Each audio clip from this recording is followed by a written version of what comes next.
Bismillahirrahmanirrahim. Qala al-musannif rahimahullahu ta'ala wa nafa'ana bihi wa bi ulumihi fid dharain amin. Al-manqabatur rabi'atu fi halaki man dzakara ismahu bi ghairi taharah. Manqabah kaopat rek nerangkeun maotna pupusna jalma anu nyebatna mituan syekh kalawan teu gaduh wudu. Sumau fi anhu teras eta jalma teh dihampura. Dzukira fi kitabi Kalzaril Ma'ani anna sifatal jaliyah kanat ghalibatan alaih fi bidayati halihi. Tos ditutur tina kitab Kalzarul Ma'ani saestuna sifat jaliyahna Allah. Sifat keagunganna Allah eta teh ngalindih ka Tuan Syekh Abdul Qadir nalika kawitan tingkahna. Janten tina permulaanna Tuan Syekh teh kalimpudan ku sifat jamaliyah Gusti Allah. Fabisababi ghalabatiha man dzakara ismahu bi ghairi wudu'in yufariqu ra'suhu jasadahu. Mata kulantaran sabab ngalindihna itu sifat jalaliyah Tuan Syekh Abdul Qadir, maka sing saja manu nyebatna Tuan Syekh Abdul Qadir kalawan tanpa gaduh wudu, mangka mastakana eta jalma teh pisah tina jasadna. Payamutu atuh antupna maut eta jalma. Paro'a jadahu sallallahu alaihi wasallam nya Tuan Syekh Abdul Qadir teh ninggal ka eyangna nyaeta Kanjeng Nabi Muhammad SAW. Aqala pidawuh ayeuna Kanjeng Rasul utruk hadil hala. Syekh Abdul Qadir tinggalkeun ieu ayeuna tingkah teh. Wa sayaji'u zamanun yadkuruna ismallahi wasmi bi ghairi adabin wa hurmah. Sabab cenah bakal datang zaman dina eta zaman teh si kaum teh bakal nyebat asma'na Allah sareng asma kaula. Nyebat nami Allah nyebat nami kaula teh kalawan tanpa adab jeung tanpa hormat tanpa mulia.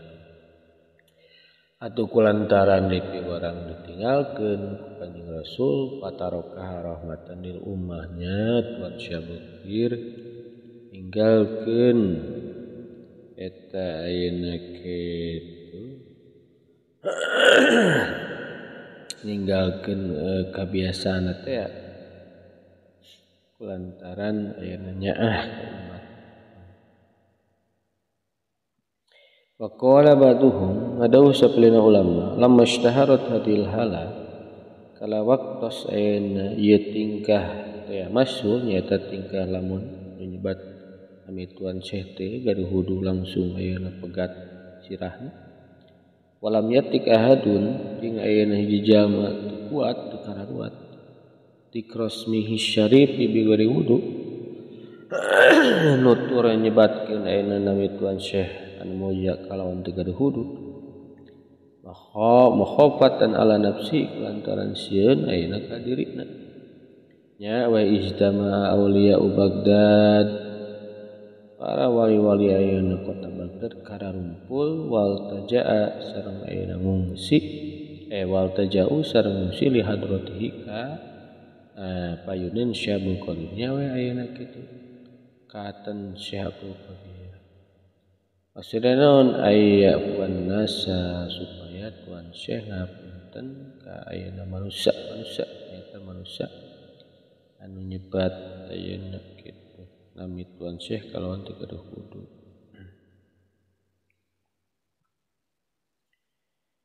Min hadhi syiddah tina ieu ayeuna kitu kaberat teh karipuh teh rahmatan lil ibadi karena arah-arah ayeuna ulas asih ka ayeuna pirang-pirang hamba. Faqala maka ngaduh ayeuna Tuan Syekh inilah uhibbu hadil hala. Saesuna kaula mah da teu ayeuna resep cinta kana ieu tingkah lain kahayang kaula kieu teh. Lakin khotobani al-haqqu jalla jalaluhu tetepina Gusti Allah nu Maha tos ayeuna ngadawuh mituturan ka kaula pidauh ayeuna Gusti Allah ka kaula pidauh Syekh Abdul Qadir anta adom ta ismi adom naka anjeun teh cenah geus ngagungkeun asma kaula mangka kami nu bakal ngagungkeun anjeun nyaeta sing sajalma anu teu ayeuna gaduh hulu nyebat Tuan Syekh Abdul Qadir langsung pegat harita keneh buntung waman azaza uziza bila mahala sing saja ma ayeuna nu ngamuyakeun atuh bakal dimuyakeun lawan ayeuna kitu misti teu mustahil wa dzakara al-masyayikh anna man dzakara ismahu syarif bi ghairi wudu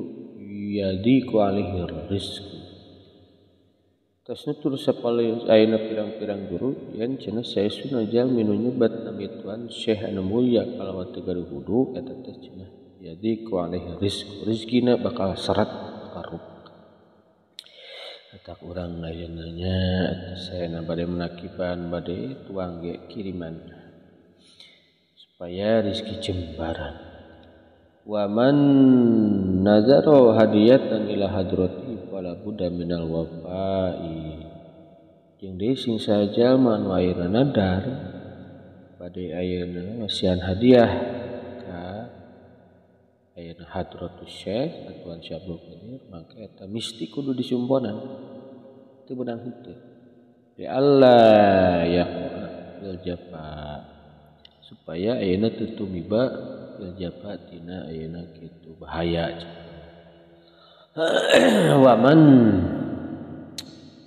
waman ahda lailatul jum'ah huluwan ila hadrati ruhihi sing saja manu ngahadiahkeun dina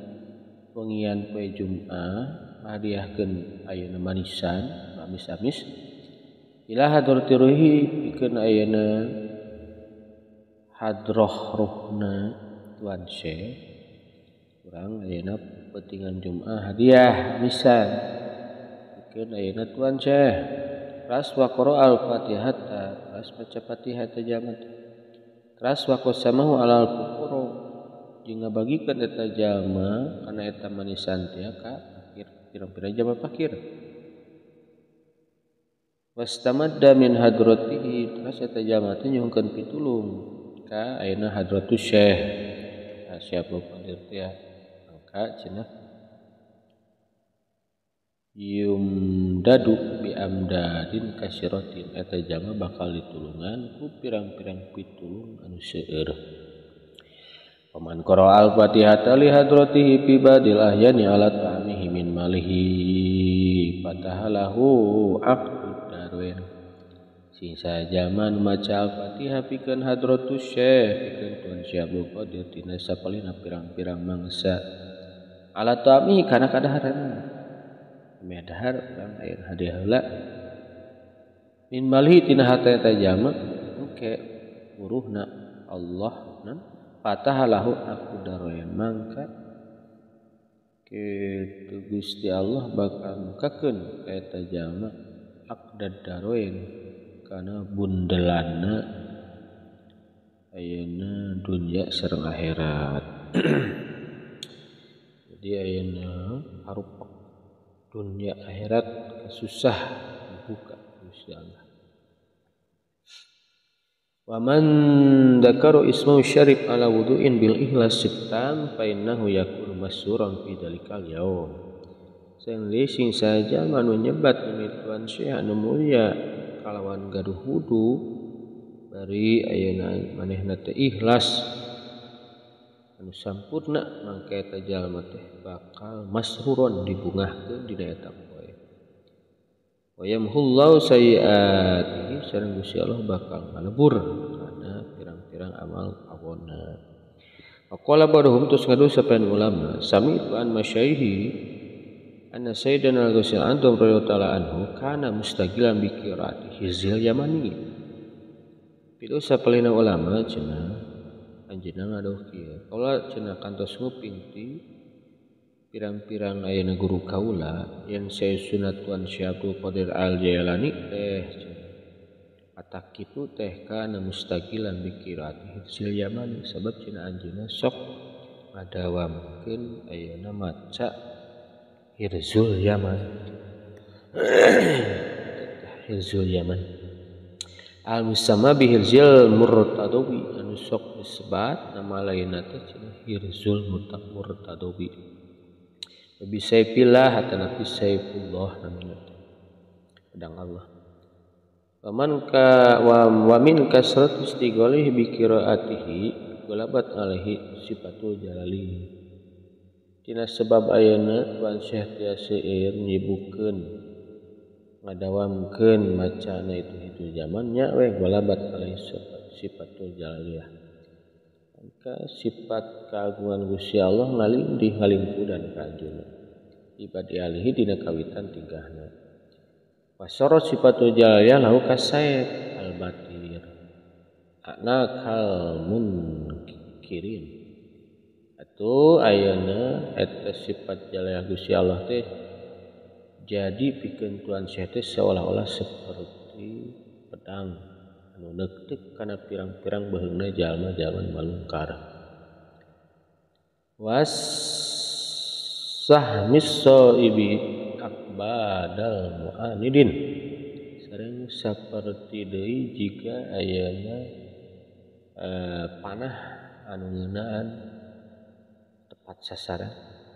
kana akbadal mu'anidin kana pirang-pirang hatina jalma anu ayeuna kitu bangkawarah kabeh. Pamin dalika man dzakaru ismu syarif bi ghairi wudu minal munkirin al jahidin. Maka kulantaran ayeuna kitu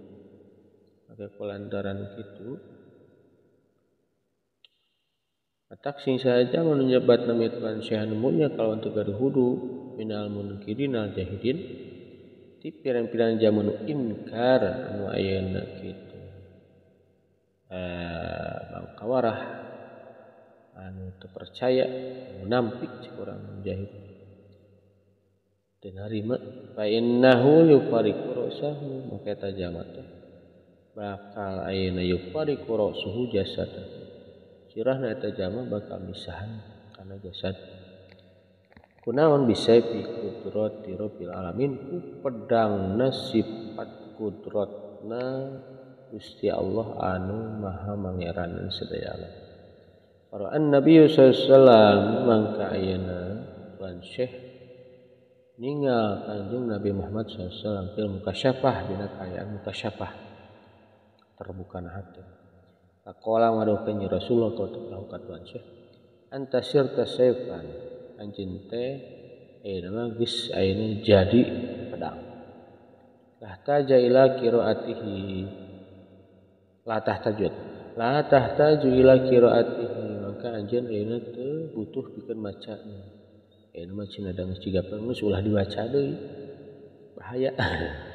Nya we patarokaha muddatan Tuan Syekh antunkeun eta babacaan hiju zaman teh muddatan dina samangsa. Ya amri sallallahu kalawan parentahna Kanjeng Muhammad sallallahu summa ada ilaiha ras ayeuna balik deui Tuan Syekh sok maca eta izul yaman teh bi isyarati sallallahu kalawan isyarah Muhammad sallallahu wa yu'ayyidu hadzal kalam ma hukiya anna rajulan min ahli wilayah istasfa ilaih jeung ayeuna nguatan kana ieu carosan teh naon nyaeta perkara tos dihikayakeun yen saestuna hiji pameget di ahli kawalian istasfa ilaih eta teh anjeunna teh geus nyuhunkeun pitulung ka Tuan Syekh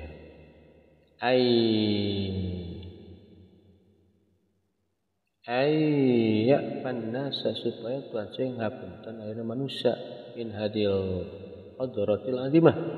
tina ieu ayeuna kitu kakhawatiran anu ayeuna pahala wal waratatil jasimati sareng kasulitan anu ayeuna kacidageuna fa amarahu bil muraqabah nya Tuan Syekh miwarang eta si pamaget teh anu ahli wali teh kawalian supaya muraqabah para fi asnaiha sayfan mu'allaqan tahtal arsy mangka eta si pamaget teh si rajul teh ninggal dina tengah-tengahna nuju ka muraqabah ninggal pedang anu ayeuna magantung handapkeun arsy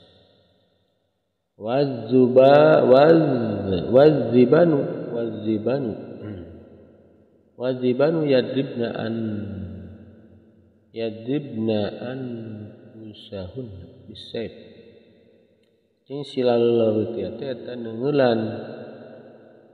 nengeulkeun ayeuna awak-awak bisayf kana pedang waya qokna nisbain atuh antukna eta si lalu teh jadi ayeuna dua gitu.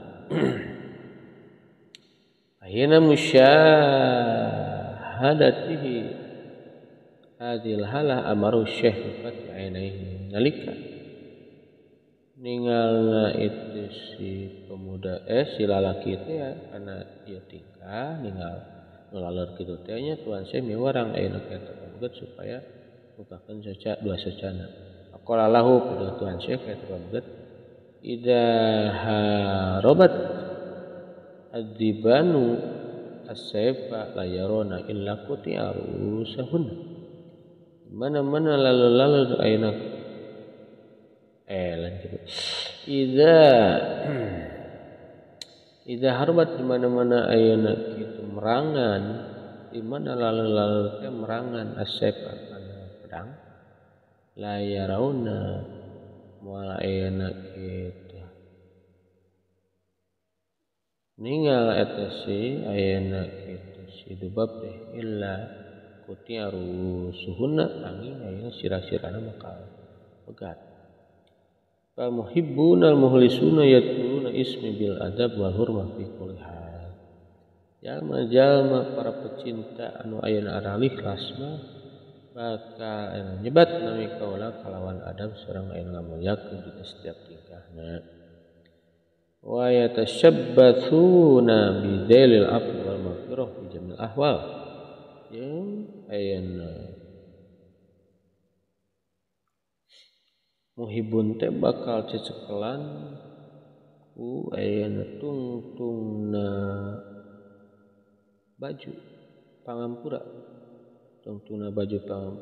sareng ayeuna kitu wal maghfirah tulisna pangampura dina sakabeh pirang-pirang tingkah wal munkiruna al mukhalifuna li adami riayatil adab yaquna fil halaki wal istisal atuh jangan aring kara anu ayeuna sulaya tisuan syekh mah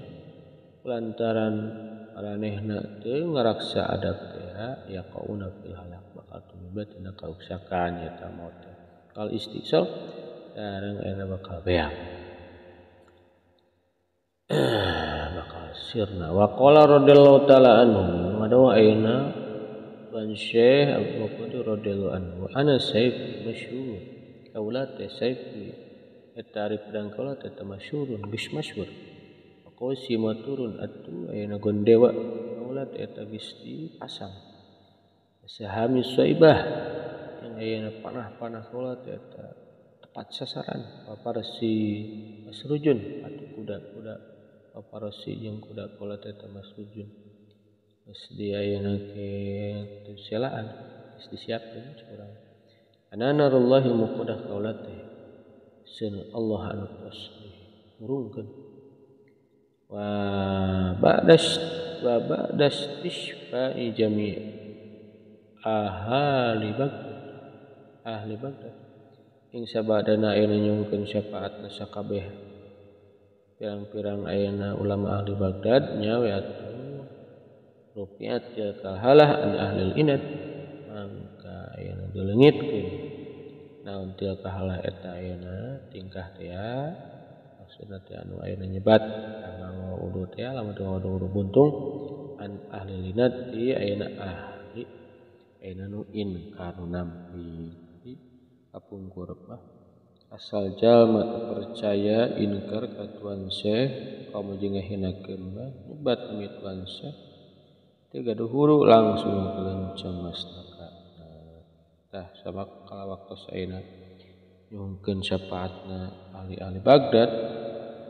gitu memohon ka Tuan Syekhnya eta kayan teh jadi henteu biasa. Alman kubatul khamisah al-Fatihah.